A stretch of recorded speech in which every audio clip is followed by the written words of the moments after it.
കോഴിക്കോട്ട് വളയം പോലീസിനെതിരെ ഗുരുതര ആരോപണവുമായി UDF ജില്ലാ നേതൃത്വം.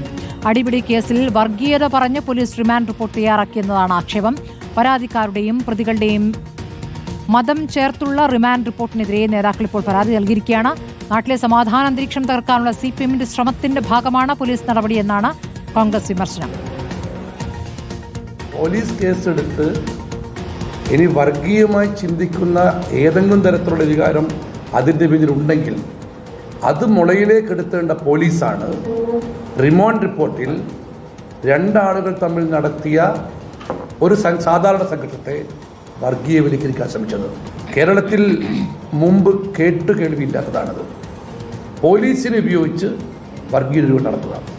CPM കേരളീയ സമൂഹത്തിൽ നടത്തിക്കൊണ്ടിരിക്കുന്ന വർഗീയ ധ്രുവീകരണത്തിൻ്റെ പ്രതിഫലനം പോലീസിലൂടെ ആവർത്തിക്കുന്ന രീതിയാണ് ഈ വളയത്തുണ്ടായിരിക്കുന്നത്. അഭിജിത്ത് മുഴക്കുന്ന വിവരങ്ങൾ നൽകും. അഭിജിത്ത്, ഇപ്പോൾ കോഴിക്കോട് DCC പ്രസിഡന്റിന്റെ വാർത്താ സമ്മേളനമാണല്ലോ കണ്ടത്. വളയത്തെ ഈ അടിപിടി കേസ് എന്തായിരുന്നു? എന്താണ് റിമാൻഡ് റിപ്പോർട്ടിൽ പറയുന്നത്?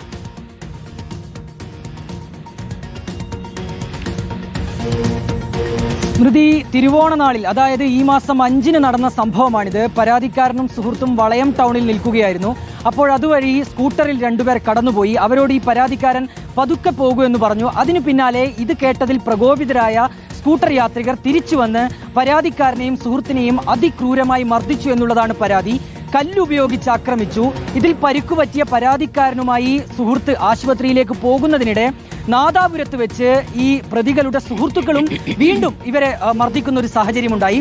ഇതിൽ 3 പേരെ വളയം പോലീസ് അറസ്റ്റ് ചെയ്തിരുന്നു.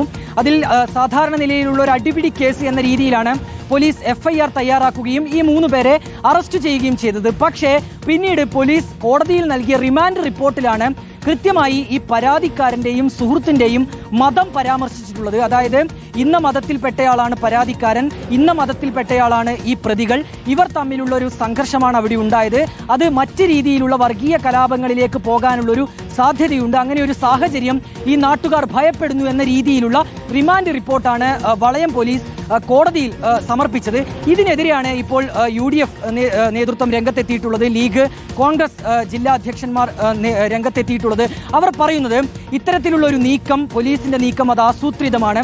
CPMന്റെ കൂടി ഇടപെടൽ ഈ ഒരു പശ്ചാത്തലത്തിൽ, അല്ലെങ്കിൽ ഇതിന്റെ ഒരു പുറകിലുണ്ട്. തദ്ദേശ തിരഞ്ഞെടുപ്പ് അടക്കം വരാനിരിക്കുന്നു. അതിന്റെ ഒരു പശ്ചാത്തലത്തിലാണ് ഇങ്ങനെ ഒരു നീക്കം ആസൂത്രിതമായി കലാപമുണ്ടാക്കാനുള്ള ഒരു ശ്രമം CPMന്റെ ഭാഗത്തു നിന്നുണ്ടാകുന്നു. അതിന് പോലീസിനെ കൂടി കൂട്ടുപിടിക്കുകയാണ് എന്നുള്ള രീതിയിലുള്ള ഒരു ആരോപണമാണ്, ആ രീതിയിലുള്ള പരാതിയാണ് ഇപ്പോൾ UDF നേതൃത്വം ഉന്നയിക്കുന്നത്. ഇതിന് കാരണക്കാരായ, അതായത് ഇത്തരത്തിലുള്ള റിമാൻഡ് റിപ്പോർട്ട് തയ്യാറാക്കിയ പോലീസ് ഉദ്യോഗസ്ഥർക്കെതിരെ നടപടി വേണം, നിയമപരമായ മറ്റ് കാര്യങ്ങളിലേക്ക് നേതൃത്വം നീങ്ങുമെന്നും പറയുന്നു. ഏതായാലും ഈ സംഭവത്തിൽ ഇപ്പോൾ 3 പേർ റിമാൻഡിൽ കഴിയുകയാണ്. 3 പേരെയാണ് പോലീസ് പ്രതിപ്പട്ടികയിൽ ഉൾപ്പെടുത്തിയത്. അവരെ അറസ്റ്റ് രേഖപ്പെടുത്തുകയും റിമാൻഡിൽ പോവുകയും ചെയ്തിട്ടുണ്ട്. ഈ റിപ്പോർട്ട്, അതായത് മതം പറഞ്ഞുകൊണ്ടുള്ള വർഗീയത സൃഷ്ടിക്കുന്ന രീതിയിലുള്ള റിമാൻഡ് റിപ്പോർട്ടാണ് പോലീസ് തയ്യാറാക്കിയത്. അത് നാട്ടിലെ സമാധാനം തകർക്കാനുള്ളതാണ്, അതിനുള്ള ശ്രമമാണ് എന്ന ഒരു വിമർശനമാണ്, ആ രീതിയിലുള്ള കോൺഗ്രസ് അങ്ങനെ ഒരു വിമർശനം ഉന്നയിക്കുമ്പോൾ പോലീസ് ഇതിൽ എന്തെങ്കിലും വിശദീകരണം നൽകുന്നുണ്ടോ? അഭിജിത്ത് മുഴക്കുന്ന. സ്മൃതി, പോലീസുമായി ബന്ധപ്പെടുമ്പോൾ അവരുടെ വേർഷൻ ഇത് പ്രതികൾക്ക് ജാമ്യം ലഭിക്കാതിരിക്കാനുള്ള ഒരു റിമാൻഡ് റിപ്പോർട്ടാണ്, മറിച്ച് ഇതൊരു പബ്ലിക് ഡോക്യുമെന്റ് അല്ല, പബ്ലിക്കിന് മുന്നിലേക്ക് കൊടുക്കുന്ന ഒരു ഡോക്യുമെന്റ് അല്ല, കോടതിയിൽ ഹാജരാക്കാനുള്ള ഒരു ഡോക്യുമെന്റ് ആണ് എന്ന ഒരു മറുപടിയാണ് പോലീസിന്റെ ഭാഗത്തുനിന്നുണ്ടാകുന്നത്. പക്ഷേ ഏറ്റവും പ്രധാനപ്പെട്ട ഒരു കാര്യം, ഈ റിമാൻഡ് റിപ്പോർട്ട് എന്നുള്ളത് പബ്ലിക്കായി നമുക്ക് ലഭിക്കുന്നതാണ്.